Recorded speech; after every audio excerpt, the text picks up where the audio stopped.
All right, welcome to our 10-minute book club. We are on page 38 in our beautiful book, How Do You Eat an Elephant One Bite at a Time? Okay, previously I mentioned my why wasn't always a motivator because it seemed so far away. So I had to break things down a bit and focus on more bite-sized goals. Equally important to writing your long-term vision or your why is setting short-term goals along the way that allow you to celebrate more immediate success, ultimately paving a way to recognize your dreams or to recognize new dreams. Successful people always have their next goal in mind. Um, I do feel like this planner that April showed me, it's a Rachel Hollis planner. It really helps you do that because you make your big goal and then you break it down into milestones and weekly goals, and I don't remember all the wording she uses, but it is really cool. Okay. Goals are dreams with deadlines. Where do you want your business to be this quarter? What titles do you want to achieve? What bonus programs or incentives are you working toward? Write down what they are, when you want to reach them, and then share them with your sponsor to strategize on the how. Develop an action plan. What does it take to get there, and whose help will you need? What daily activities will you have to implement yourself and with your team to achieve that goal? One of my partners and leaders, Carrie, gives great advice. She personally recruited 18 people her first month in business. She reminds us that what she remembers most is not the 18 people who joined, but rather the 80 calls she made the weekend that she reached out to those people and set up 2 full days worth of three-way calls with me back to back. She coaches her team not to measure lag measures.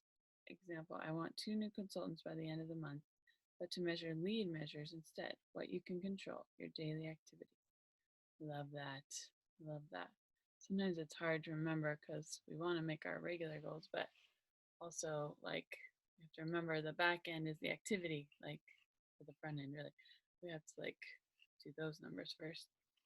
I switch back and forth all the time. I'm sure you guys see that. Carrie counsels her group to set a daily activity goal as to how many calls you will make a day, how many presentations, and how many sample packs you'll share. Track this. It's even okay to track your no's. Then you will start to measure the activity it took to meet your target goals, titles, etc. Create visual reminders by posting pictures of what you're working toward. I have a goal board for all the things in my life I'm working toward and all the things I'm praying about. You can even create a constant visual reminder by taking a snapshot of what you're working toward or who you're working for and put it on the home screen of your smartphone. Then each time you pick up the phone for a prospecting call and it seems to weigh 1,000 pounds, it will motivate you. Paste pictures in your planner so when you look at your planner for your long day's agenda, you are motivated to take action and forge ahead. If you're running for a trip, put a picture of that place where you can see it. If it's a company car, get to a local dealership, take a picture of yourself in that car, and post it so it serves as a daily reminder of what you're working toward. When you visualize something and focus on it daily, it will increase your belief and it will keep you committed. One of the keys to achieving a goal is to share it with someone, so I recommend an accountability partner.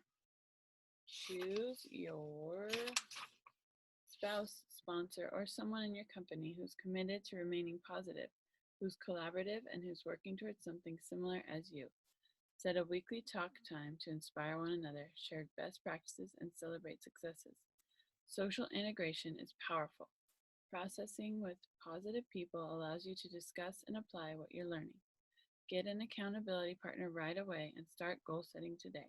Track your activity daily.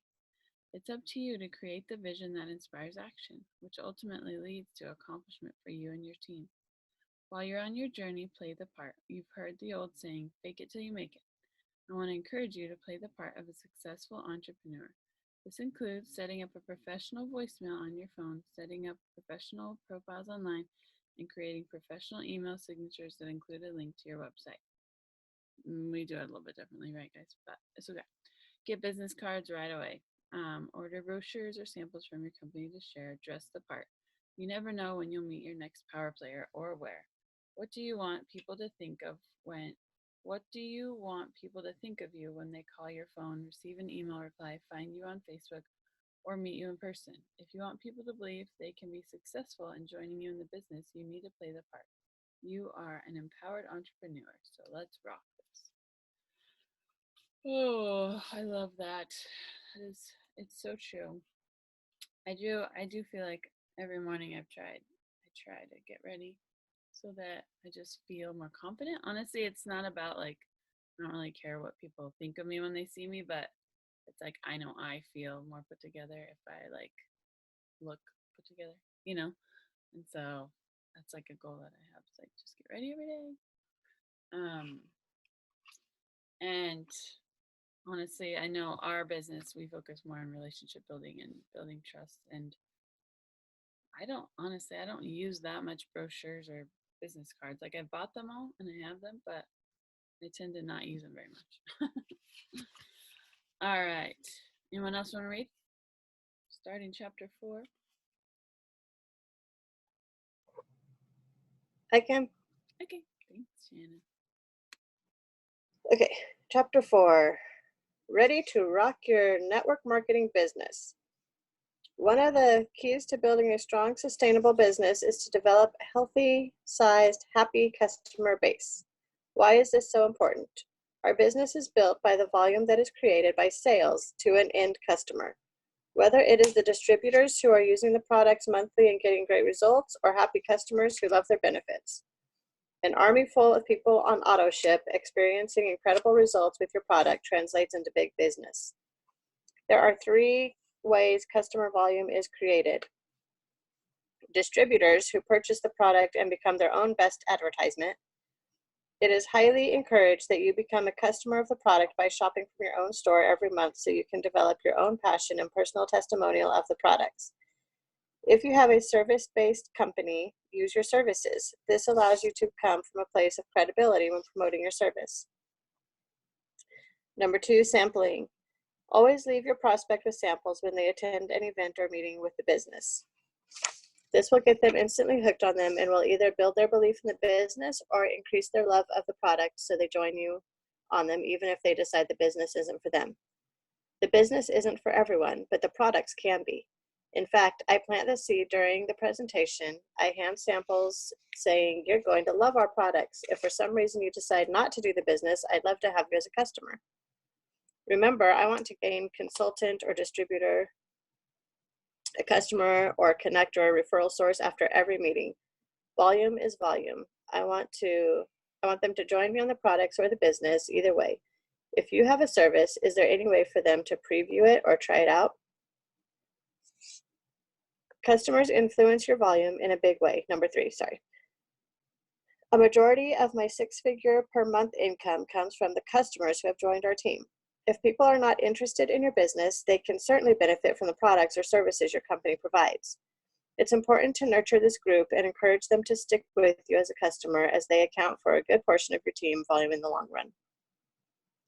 We will talk about how to effectively maintain a happy and loyal customer base in just a bit. Okay, I just want to make a quick point. Yeah.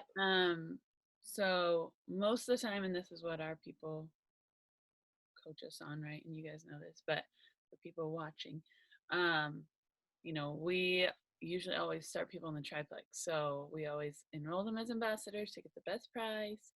And then if they end up going to like one product, we can actually convert them to customers. So that's what I always suggest people doing. If they are just adamant to not start on triplex or a combo, then you can sign them up as a customer. But most of the time, people need more than just one. So, anyways, just want to make that known that you can actually convert them from an ambassador to a customer. And the other way around too. So if they sign up as a customer and they want to order something more, then you can convert them over to an ambassador. So both ways. Okay, go ahead. Okay. That's a good reminder. And I think it's also important to remember that the customer option is an option. It's not always, it's not usually the smartest option financially for people, but I feel like we push ambassadorship so much that maybe some of our new people don't realize or think about. Like if someone is really opposed to having a membership for whatever reason. I've had just a couple of those, but if they're really opposed to it, customer is still good. They're still getting the products, they're still using them, they still, sign up with a subscription, hopefully. So Yeah. No, it's better to definitely have so. a customer than to not have either. Yeah, for sure. Just wanna get them on the products, cheapest price possible, but if they don't want that, then we can do a little bit more expensive. Yeah. Yep. And then maybe they'll sign up next time. Okay. Exactly. Okay, our timer beeped actually. Oh man. So we are done. But thank you. There's some good nuggets. I'm excited that it's getting Yeah, I was highlighting a lot even while I was reading. it's good. I love highlighting. All right, y'all. It's gonna be a good day. Yesterday was awesome. I'm proud of us. We did some good work. Yeah. Good. I didn't get an enrollment, but I gave samples and I had some good messages going.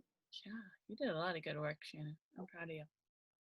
Yeah, and then you know, it's one of those things where even though I had to write down what I did do and the contacts I did make because I was like getting ready to go to bed feeling like, oh, I didn't do anything. Yeah, no, you did a I'm so lot. You did I'm really bad at that, like not giving myself credit for the work if it doesn't end up in an enrollment. So yeah, no, the work is the most important part. So the yeah. no's are good, the yeses are good, they're all good. Activity is good.